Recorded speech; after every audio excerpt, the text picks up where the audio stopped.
Öyle bir örgüt düşünün ki dünya piyasasının dörtte ikisine sahip olan İsrail'i yıllardır uğraştırsın. Öyle bir yapı düşünün ki binlerce eylem yapmalarına rağmen örgüt içi kuvvetli hücre sistemi sayesinde birbirlerinden haberdar olmasınlar. İslami Direniş Hareketi, diğer adıyla Hamas, aslında siyasi bir partidir.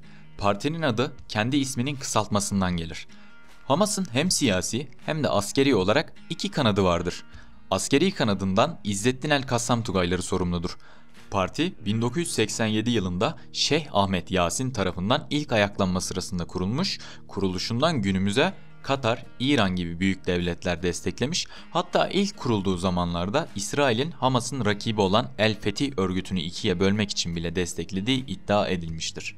Bugün Hamas'ın kuruluşunu, askeri kanadı olan İzzettin el-Kassam Tugaylarını ve Aksa Tufanı'nı inceleyeceğiz. Hamas'ın kuruluşuna giden yol haritası şöyledir.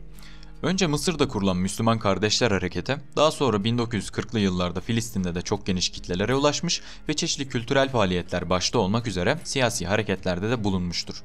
1948 yılına gelindiğinde ise İsrail'in kurulmasıyla ileriki zamanlarda Hamas'ın kurucu ismi Şeyh Ahmet Yasin 11 yaşında Aşkelon'dan Gazze'ye mülteci olarak göçer ve burada Müslüman Kardeşler Hareketi ile tanışır.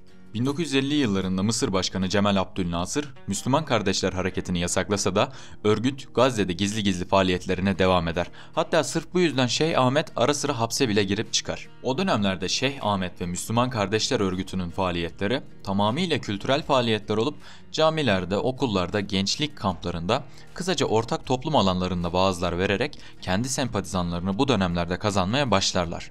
Lakin Filistinli gençlerin büyük çoğunluğu şiddet ve silahlı direniş yapmak istediği için Şeyh Ahmet'e değil Batı Şeria'daki El Fetih örgütüne katılırlar. Bu durum 1987 yılına kadar devam eder. 1980 yılına gelindiğinde ise İsrail ordusuna ait bir kamyonun 4 Filistinliye çarpıp öldürmesiyle ilk intifada denilen büyük bir ayaklanma patlar. Arapça ayaklanma anlamına gelen intifada tam 6 yıl sürmüş, Filistinliler genel grev, İsrail mallarına boykot, yağma, taşkınlık, ordu emirlerine karşı sivil itaatsizlik yapmışlardır. Bu olaylar Oslo Anlaşması imzalanıncaya kadar devam etmiştir. Bu durumu fırsat bilen ve sürekli silahlı direniş yapmak isteyen üyelerin baskısını dayanamayarak Şeyh Ahmet ayaklanmanın ikinci günü 10 Aralık 1987'de Hamas'ı kurar. Hamas'ın kuruluşu bu şekildedir. Peki askeri kanadı olan İzzettin el-Kassam Tugayları kimdir ve faaliyetleri nelerdir? Örgüt adını Suriye'de İngilizlere karşı koyan İzzettin el-Kassam'dan alır. 40 bin kişilik askeri personel olan Tugaylar kendi arasında yine farklı Tugaylara bölünerek topçu, mühendis, hava savunma, sağlık gibi birimlere bölünmüş ve buna göre eğitim vermişlerdir. Fakat örgütün gizliliği nedeniyle detaylı bilgi ne yazık ki yok.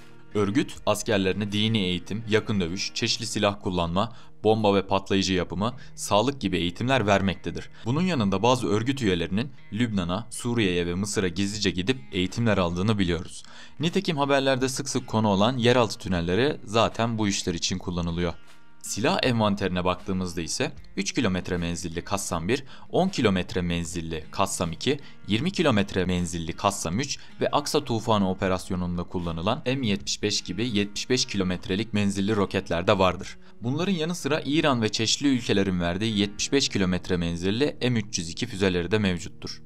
Örgütün bir diğer ilginç özelliği ise dışarıdan kimseyi almamalarıdır. Örgüte girmek için sadece ve sadece Filistin asıllı olmak gerekiyor. Bu pek tabii ki İsrail'in ajanlık faaliyetlerini en aza indirmek için alınan bir karar. Görünüşe bakılırsa da etkili olduğu söyleyebiliriz. Ayrıca videomuzun başında bahsettiğimiz gibi örgüt hücre sistemini kullanmaktadır. Yani üsttekiler altları, alttakiler de üstleri tanımaz ve bilmezler. Peki bu örgütün sivil öldürme merakı nedir? Gerçekten de her zaman sivil mi öldürüyorlardı yoksa başka olaylar mı yaşandı? Eğer cevabınız evet, her zaman sivil öldürüyorlardıysa yanıldınız.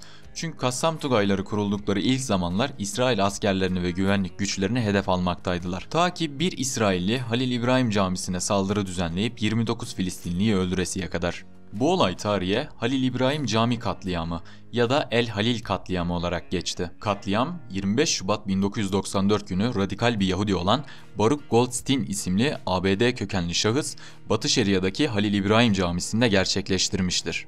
Goldstein yarı otomatik silahıyla cami içerisine girmiş ve namazda tam 29 Filistinliyi öldürmüş, 125'ini de yaralamıştır.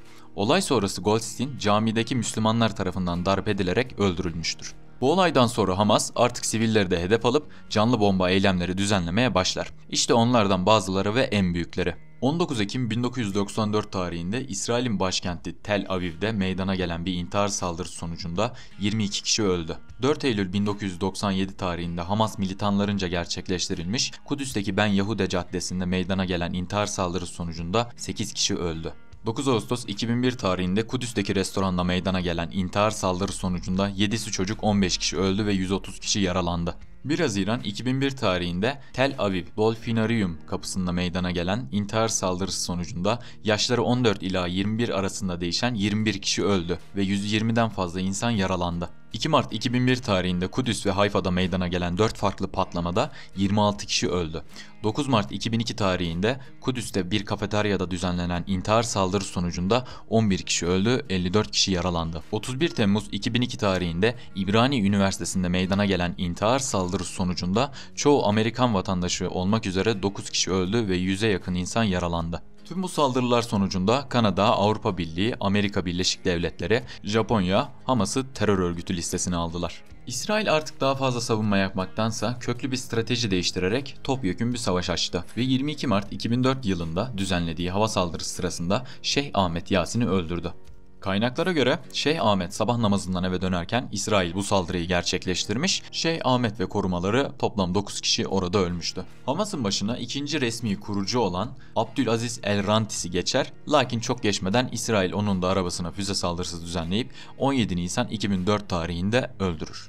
Hamas bu saldırılar sonrasında strateji değiştirerek örgütün başına geçen isimleri açıklamama kararı alır. Kaynaklara göre şu anda bilinen örgütün lideri Muhammed Deif'tir.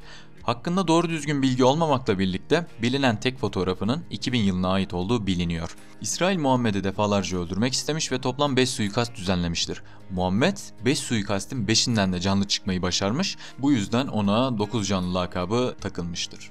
Peki Hamas'ın İsrail'e başlattığı en büyük saldırısı olan Aksa Tufanı operasyonu nedir? 7 Ekim'de Hamas, Gazze şeridinden İsrail yerleşim yerlerine hedef alıp 5000 roket fırlattı.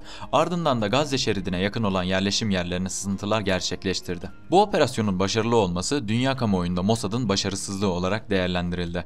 Yerleşim yerlerine giren Hamas askerleri pek çok sivil ve askeri öldürdü. Kırmızı alarm durumuna geçen İsrail, çevre illerdeki İsrail vatandaşlarını tahliye edip gün içerisinde geri yerleşim yerlerini kurtarıp Gazze'ye topyekün bir savaş ilan etti. İsrail Gazze'yi elektriksiz, susuz ve aç bırakacağını söyleyip ambargo uyguladı. Daha sonra sınır geçitlerini kapatıp Gazze'ye erzak girişlerini de yasakladı. Birkaç gün sonra çeşitli bölgelerde roket saldırıları gerçekleştirdi ve yasaklı silah olan fosfor bombasını kullandı. Dün gece ise İsrail hastaneyi bombaladı ve yüzlerce ölüm meydana geldi. Bakalım bu savaş nereye gidecek ve daha neler göreceğiz? Şahsen çocukların ve sivillerin öldüğü bir savaşı her türlü haksız buluyorum. Peki siz savaş hakkında ne düşünüyorsunuz? Videoyu beğenip yorum yapmayı unutmayın. Görüşmek üzere.